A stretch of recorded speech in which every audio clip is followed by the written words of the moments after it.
No chime to tell you it's recording. That's nice. Whatever. Norcold. I think this is an 81 series. I got it wrote down. Anyways, Norcold RV refrigerator. It might be your thermistor. If you want to know what a thermistor is, this is a thermistor. The little pink ones go to your inside light. This goes to a plug-in, and then this goes right up there.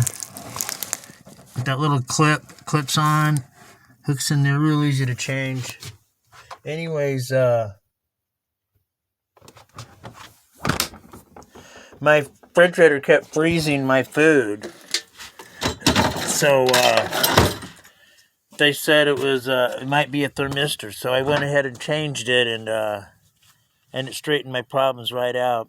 Anyways, comment, like, and subscribe, and have a nice day and a nice life. See you down at the Russian or the Kasilov.